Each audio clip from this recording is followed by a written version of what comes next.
Fear me not, man, I will not break away. I'll give thee, ere I leave thee, so much money to warrant thee as I am rested for.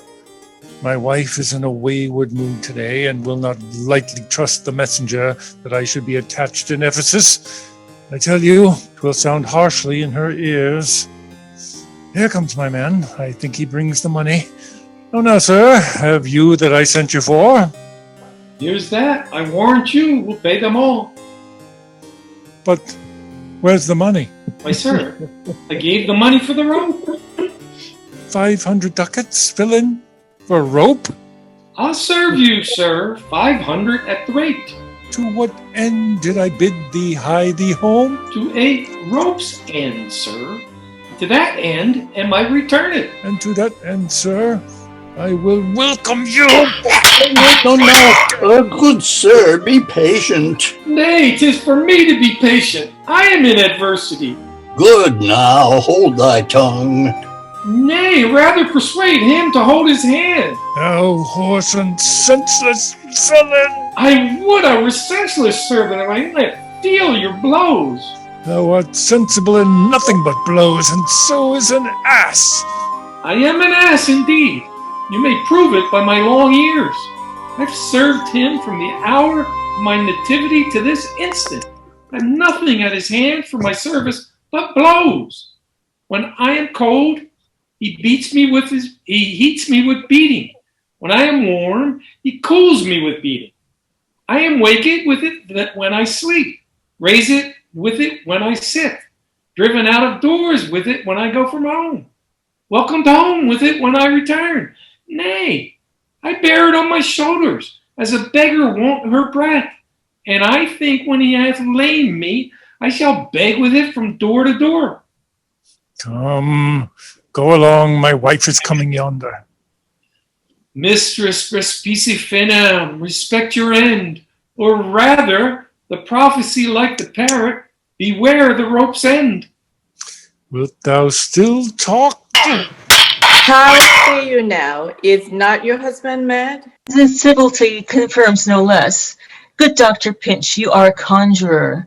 Establish him in his true sense again, and I will please you what you will demand. Alas, how fiery and how sharp he looks. Mark how he trembles in his ecstasy. Give me your hand and let me feel your pulse. There is my hand. Wow.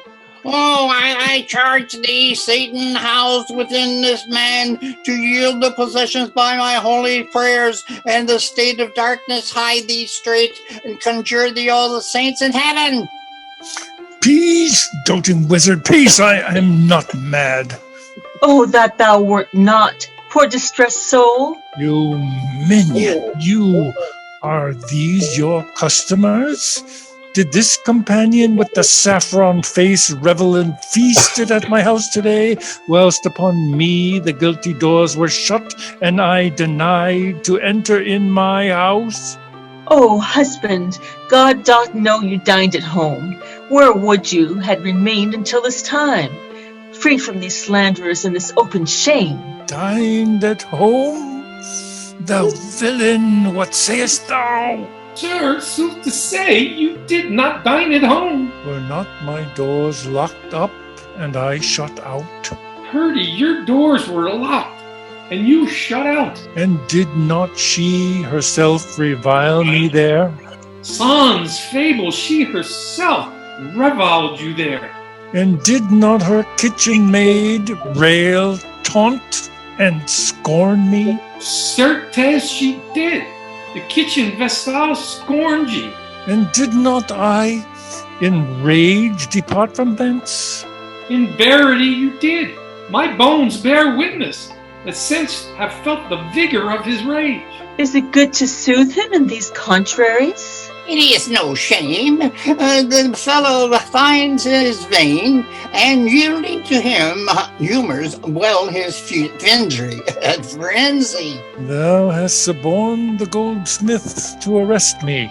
Alas, I sent you money to redeem you, by Dromio here, who came in haste for it. Money by me? Heart and goodwill you might, but surely, master, not a rag of money. Wentest thou not to her for a purse of ducats? He came to me and I delivered it. And I am witness with her that she did. God and the rope maker bear me witness that I was sent for nothing but a rope. Mistress, both man and master is possessed. I know it by their pale and deadly looks. They must be bound and laid in some dark room. Say, wherefore didst thou lock me forth today? And why dost thou deny the bag of gold? He did not, gentle husband, lock thee forth. And, gentle master, I received no gold, but I confess, sir, that we were locked out. Dissembling villain, thou speakest false in both. Dissembling harlot, thou art false in all, and art confederate with a damned pack to make a loathsome abject scorn of me. But these nails, I'll pluck out these false eyes that would behold me in this shameful sport. Oh, bind him, let him not come near me. More company. The fiend is strong within him. Ah, me, poor man, how pale and wan he looked. What? Will you murder me? Thou jailer, thou, I am my prisoner. Wilt thou suffer them to make a rescue? Masters, let him go. It is my prisoner, and you shall not have him. It is to bind this man, for he is frantic too. What wilt thou do, thy peevish officer? Hast thou delight to see a wretched man do outrage and displeasure to himself? He is my prisoner, and if I let him go, the debt he owes will be required of me. I will discharge thee ere I go from thee. Bear me forthwith unto his creditor, and knowing how the debt grows, I will pay it. Good master doctor, see him safe conveyed home to my house. O most unhappy day. Oh, most unhappy strumpet. Master, I'm here entered in bond for you. Out on thee, villain. Wherefore dost thou mad me? Will you be bound for nothing? Be mad, good master. Cry, the devil! God helps poor souls, how idly do they talk. Go bear him hence. Sister, go you with me. Say now, whose suit is he arrested at? One Angelo, a goldsmith. Do you know him? I know the man. What is the sum he owes? 200 ducats. Say, how grows it due? Do for chain your husband and had of him. He did bespeak a chain for me, but had it not.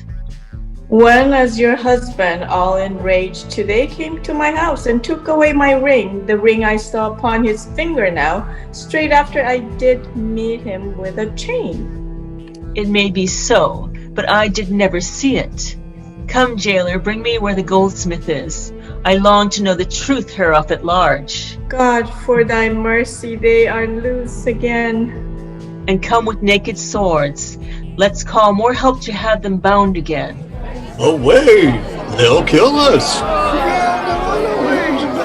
I see.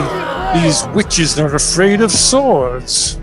See, that would be your wife now ran from you. Come to the centaur, fetch our stuff from thence. I long that we were safe and sound aboard. Faith, stay here this night. They will surely do us no harm. You saw they spake us fair, gave us gold. Methinks they are such of a gentle nation that, but for the mountain of mad flesh that claims marriage of me, I could find in my heart to stay here still and turn a witch. I will not stay tonight for all the town. Therefore, away, get our stuff aboard. Act 5. Scene 1.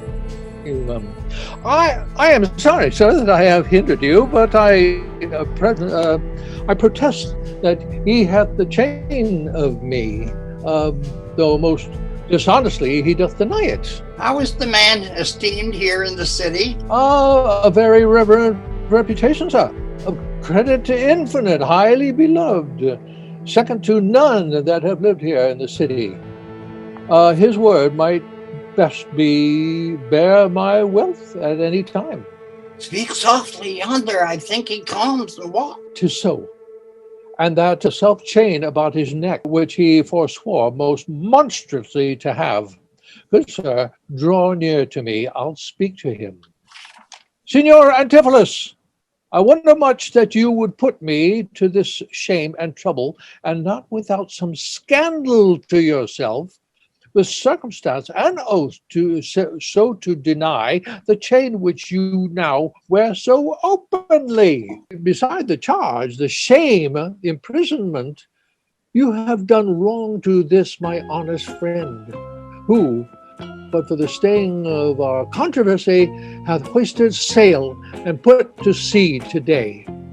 This chain you had of me, can you deny it? I think I had. I never did deny it. Aye, that you did, sir, and forswore it too. Who heard me to deny it or forswear it? These ears of mine, thou knowest, did hear thee, and fie on thee, wretch. 'Tis pity that thou livest to walk where any honest man resort. Thou art a villain to impeach me thus. I'll prove mine honor and mine honesty against thee presently, if thou darest stand. I dare, and I do dare defy thee for a villain. Hold! Hurt him not, for God's sake. He is mad. Some go within him. Take his sword away. Bind Dromio too, and bear them to my house. Run, master, run, for God's sake. Take a house. This is some priory. In, or we are spoiled.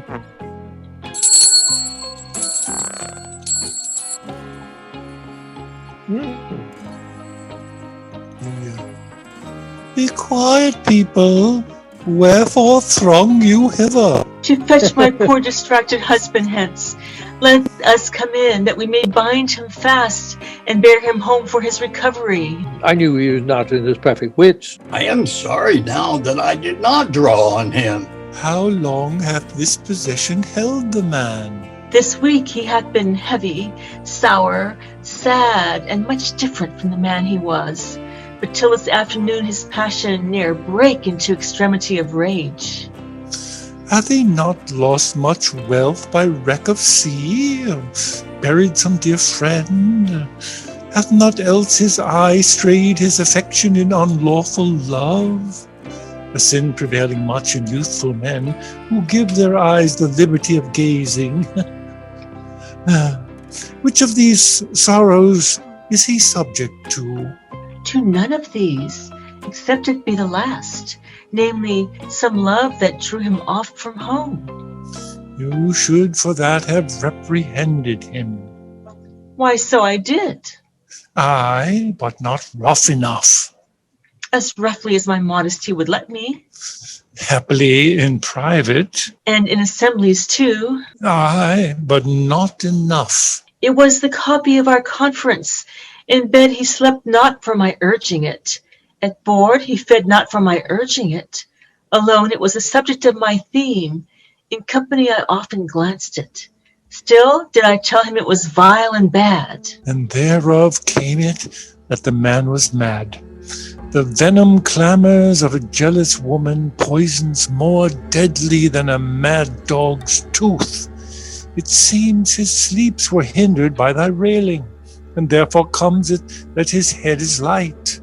Thou sayest his meat was sauced with thy upbraidings. Unquiet meals make ill digestions. Thereof the raging fire of fever bred. And what's a fever but a fit of madness?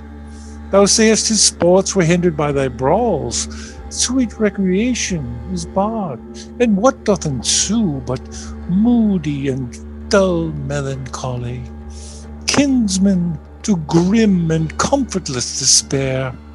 and at her heels a huge infectious troupe of pale distemperatures and foes to life, in food, in sport, and life-preserving rest, to be disturbed would mad a man or beast. The consequence is then thy jealous fits have scared thy husband from the use of wits.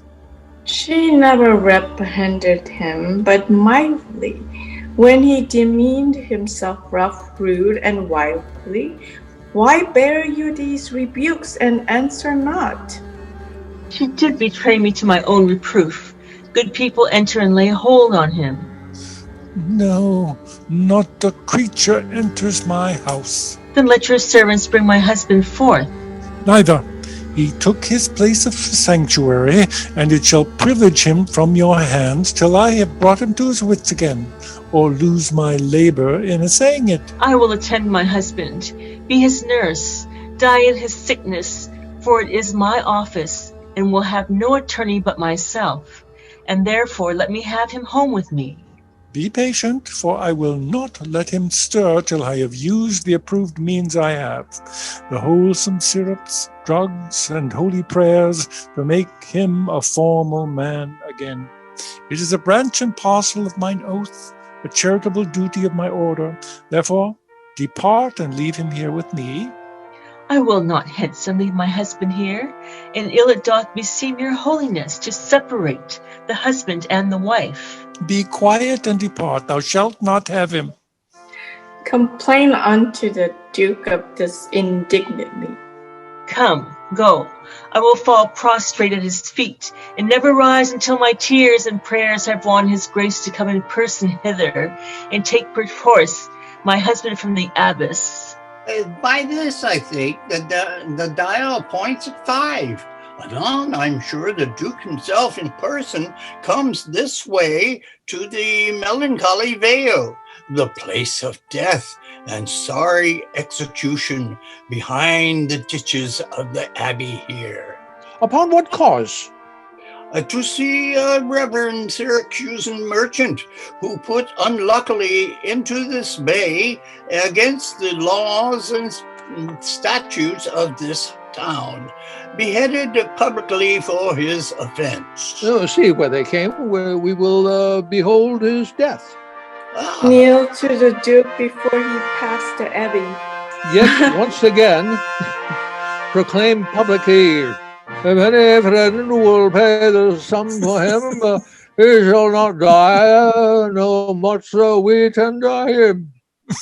Justice, most sacred Duke, against the Abbess. Well, she is a virtuous and reverend lady. It cannot be that she has done thee wrong. May it please you, Grace, Antipholus my husband, whom I made lord of me and all I had, at your important letters, this ill day a most outrageous fit of madness took him, that desperately he hurried through the street, with him his bondsmen, all as mad as he, doing displeasure to the citizens by rushing in their houses, bearing thence rings, jewels, and anything his rage did like. Once did I get him bound and sent him home, whilst I did take order for the wrongs I went, that here and there his fury had committed. Anon I wot not by what strong escape he broke from those that had the guard of him, and with his mad attendant and himself, each one with ireful passion, drawn swords, met us again and madly bent on us, chased us all away, till rising of more aid, we came again to bind them.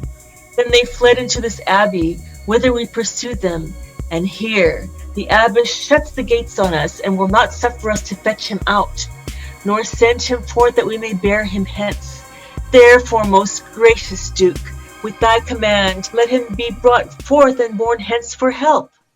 Long since thy husband served me in my wars, and I to thee engaged a prince's ward, when thou didst make him master of thy bed, I do him all the grace and good I could. Go, some of you, knock on the abbey gate and bid the lady abbess come to me. I will determine this before I stir. Come on, mistress. Oh, shift and save yourselves. My master and his man both broke loose and have the maids at row and bound the doctor and beard they had singed off with the brands of fire, and never as blazed they threw on him great pails of puddled mire to quench the hair, and my master preaches patience to them, and the while he is manned with scissors, Nick said is not a fool, and surely unless you come some present help between them, they will kill the conjurer. Peace, fool! Thy master and thy men are here, and that is false that thou dost report to us. Mistress, upon my life, I tell you true. I have not breathed almost since I did see it. He cries for you and vows if he can take you to scorch your face and to disfigure you. Ah! Oh, hark, I hear him. Oh, mistress, fly, be gone, be gone. Come, stand by me, fear nothing. Guard with halberds. Me, it is my husband. Witness you. Oh, could somebody take over for me? Witness, me, it's my husband. Witness you that he is born about invisible. Even now we housed him in the abbey here, and now he is there past thought of human reason. Justice, most gracious Duke, oh, grant me justice, even for the service that long since I did thee, when I bestrid thee in the wars and took deep scars to save thy life, even for the blood that then I lost for thee. Now, grant me justice. Unless the fear of death doth make me dote, I see my son, Antipholus, and Dromio. Justice, sweet prince, against that woman there, she whom thou gavest to me to be my wife, that hath abused and dishonored me, even in the strength and height of injury. Beyond imagination is the wrong that she this day hath shameless thrown on me. Discover how, and thou shalt find me just. This day, great Duke, she shut the doors upon me, while she with harlots feasted in my house. Well, a grievous fault. Say, woman, didst thou so? No, my good lord, myself, he, and my sister today did dine together. So befall my soul at this is false, his burdens me withal. Here may I look on one day or nor sleep on night, but she tells to your highness simple truth. Oh, well, perjured woman, they both were sworn, and this madman justly charges them. My liege, I am advised what I say, neither disturbed with the effect of wine, nor a heady rash, provoked with raging ire, albeit my wrongs might make one wiser mad. This woman locked me out this day from dinner. That goldsmith there, were he not packed with her, could witness it, for he was with me then, who parted with me to go fetch a chain, promising to bring it to the Porpentine, where Balthazar and I did dine together. Our dinner done, and he not coming thither, I went to seek him. In the street I met him, and in his company, that gentleman there did this perjured goldsmith swear me down that I this day of him received the chain, which, God he knows, I saw not, for the which he did arrest me with an officer. I did obey, and sent my peasant home for certain ducats. He was none returned. And then, fairly I bespoke the officer to go in person with me to my house. By the way, we met my wife, her sister, and a rabble more of vile confederates. Along with them, they brought one Pinch, a hungry, lean-faced villain, a mere anatomy, a mountebank, a threadbare juggler and a fortune teller, a needy, hollow-eyed, sharp-looking wretch, dead-looking man, this pernicious slave, forsooth, took on him as a conjurer, and gazing in mine eyes, feeling my pulse, and with no face, as 'twere outfacing me, cries out, I was possessed. Then, all together, they fell upon me, bound me, bore me thence, and in a dark and dankish vault at home, there left me and my man, bound both together, till, gnawing with my teeth my bonds in sunder, I gained my freedom, and immediately ran hither to your grace, whom I beseech to give me ample satisfaction for these deep shames and great indignities. Oh, my lord, in truth, thus far I witnessed with him that he dimmed not at home, but was locked out. But there's a chain of there, or no? He had, my lord. And when he ran out here, these people saw the chain about his neck. Besides, I will be sworn these ears of mine heard you confess you had the chain of him, after you first forswore it on the smart. And therefore I drew my sword on you, and then you had fled into this abbey here, from whence I think you are come by miracle. I never came within these abbey walls, nor ever didst thou draw thy sword on me. I never saw the chain, so help me heaven. And this is false you burden me withal. Why, what an intricate impeachment is this? I think that you all have drunk with certain cup. If you housed him, here he would have been. If he were mad, he would not plead so coldly. You say he dined at home. The goldsmith here denies that, saying, Sirrah, what say you? Sir, he dined with her there at the Porpentine. He did, and from my finger snatched that ring. 'Tis true, my liege, this ring I had of her. Sawest thou him enter the abbey here? As sure, my liege, as I do see your grace. Why, this is strange. Go call the Abbess hither. I think you all are mad or stark mad. Most mighty Duke, vouchsafe me speak a word. Haply I see a friend who will save my life and pay the sum that may deliver me. Well, speak freely, Syracusian, what thou wilt. Is not your name, sir, called Antipholus? And is not your bondman Dromio? Within this hour I was his bondman, sir, but he, I thank him, gnawed in two my cords. Now I am Dromio, and his man unbounded. I am sure you both of you remember me. Ourselves we do remember, sir, by you, for lately we were bound, as you are now. You are not Pinch's patient, are you, sir? Why, look you strange on me?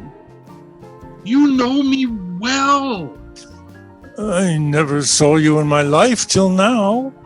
Oh, grief hath changed me since you saw me last, and careful hours with time's deformed hand hath written strange features in my face. But tell me yet, dost thou not know my voice? Neither? Dromio, nor thou? No, trust me, sir, not I. I am sure thou dost. Aye, sir, but I'm sure I do not. And whatsoever a man denies, you are now bound to believe him. Not know my voice, O time's extremity? Hast thou so cracked and split in my poor tongue in 7 short years that here my only son knows not my feeble key of untuned cares? Though now this grained face of mine be hid in sap-consuming winter drizzled snow, and all the conduits of my blood froze up, Yet hath my night of life some memory, my wasting lamp some fading glimmer left, my dull deaf ears a little used to hear. All these old witnesses I cannot err. Tell me thou art my son, Antipholus. I never saw my father in my life.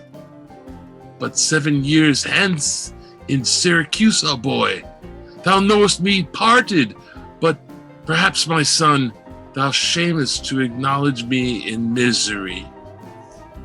The Duke and all that know me in the city can witness with me that it is not so. I ne'er saw Syracuse in my life. I tell thee, Syracusian, 20 years have I been patron to Antipholus, during which time he ne'er saw Syracuse.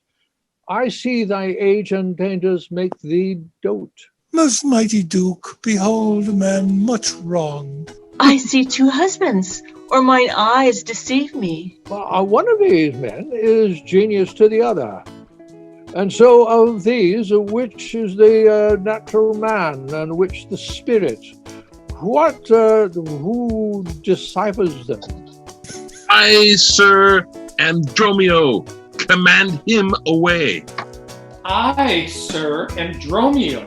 Pray, let me stay. Aegion, art thou not, or else a ghost? Oh, my old master! Who hath bound him here? Whoever bound him, I will loose his bonds and gain a husband by his liberty.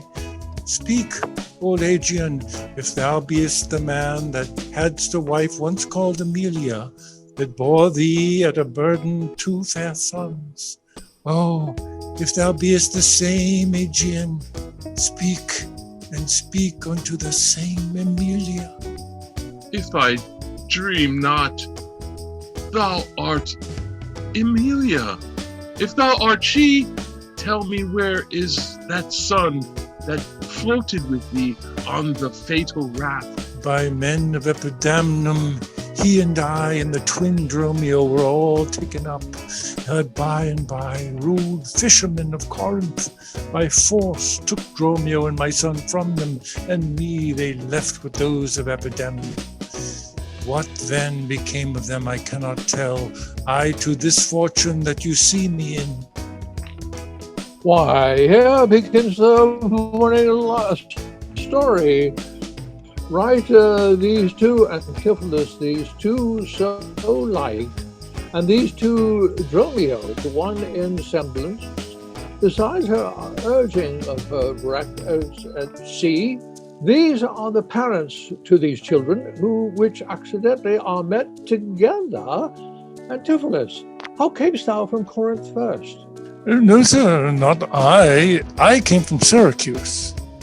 Stay, stand apart. I know not which is which. I came from Corinth, my most gracious lord. And I with him. Brought to this town by that most famous warrior, Duke Menaphon, your most renowned uncle. Oh. Which of you 2 did dine with me today? I, gentle mistress. And are not you my husband? No, I say nay to that. And so do I. Yet did she call me so. And this fair gentlewoman, her sister here, did call me brother. What I told you then, I hope I shall have leisure to make good. If this be not a dream I see and hear. Well, that is the chain, sir, which you had of me.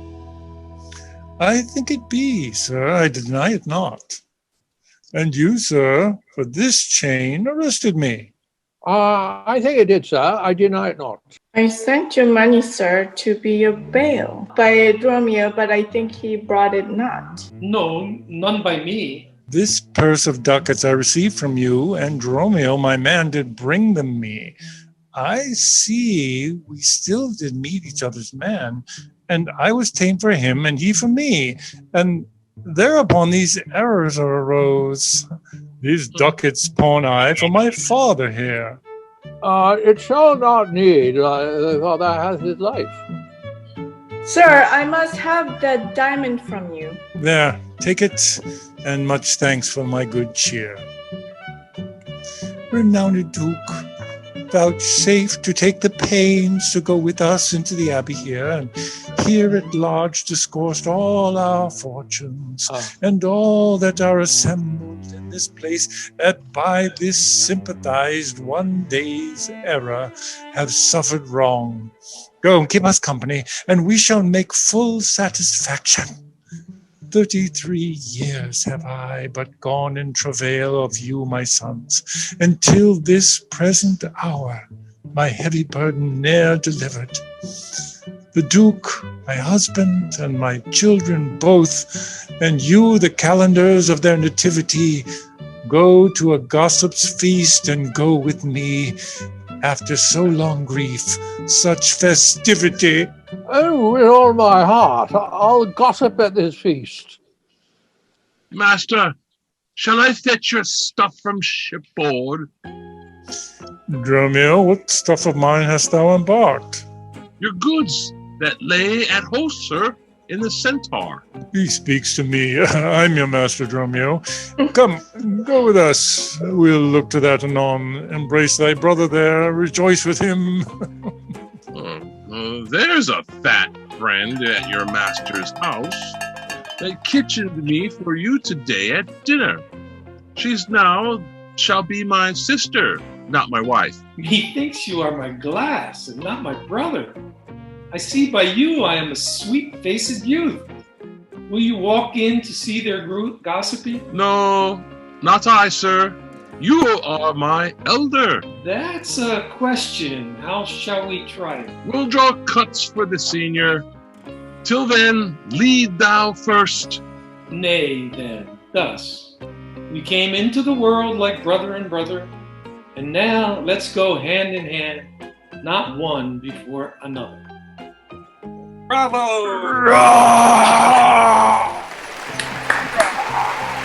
Called Guinness in record time. Okay, bye, everybody. Okay. Have fun tomorrow, Mike. Mike, I think Good luck. Mike, I think we will now nominate you as Lon Chaney of the Shakespeare group. How many characters can you play? The man of thousand faces. I thought he was a fantastic Abbess. That's right. Yeah. That was Yes, good. he was. That Yeah. was Change of pace. All right, see you guys. Recollect tomorrow. Good night. Thank you. Good night. Thank you all. Aloha. Okay. Thank you. We have another show planned for the next time. Anybody have any idea on that? No. Would be nice to read the play if we knew. Yeah. Well, Is there a You list? have my email, just let me know. Okay, Yes. sure. Mike, David, Angelo, Dromios. All right. Looking Hand in back. hand. We're both the good ones. Hey, brother. Hey, brother. That's right, brother. Aloha, everybody. Good to see you again. okay. Aloha. Next time, we'll figure out a place. We got a Yeah. list. We got a list, yeah, somewhere. Well, yeah. Lonnie has the list. And she We- is gone. That's right. Well, I have a list here. What's after Comedy of Terrors? Taming of the Shrew. You spoke Why the not? words. You spoke Yeah. it. We could make it a comedy about somebody who's a schemer. He schemes a lot and call it the Taming of the Shrewd. Shrewd, yes. Would be nice to also make the decision as to whether we do the little extended version with extra scenes with Christopher Sly. Oh, I God. would love to Yeah. play Sly and Okay. be drunk throughout the whole show. Sly Okay. and the Family Stone. Yeah. Or we can do it with Imelda Marcos and Taming of the There you go. Yeah, those are the Right, ones. right. All Or right. we could Thank make you so the much. shrew really bad and call it the shaming of the shrew. Never mind. Forget it. Shoes, Yeah. shoes, Sorry. the shoes. Sorry, go for that one. Okay. I'm out of here. Okay. Peter. Next time. Thank you. Thank you. Okay. Shaka. Bye-bye. Bye. Go Shaka. Hey, see you at stage left. Go Shaka. Go hang loose. There you go. Hey, hang loose. Laka ding dong. Okay. Hang loose. Aloha. I know I cannot find the exit. It's crazy. Lower right, a red button will pop up and it says Exunte. Shaka, hang loose, hang loose. Aloha. Oh,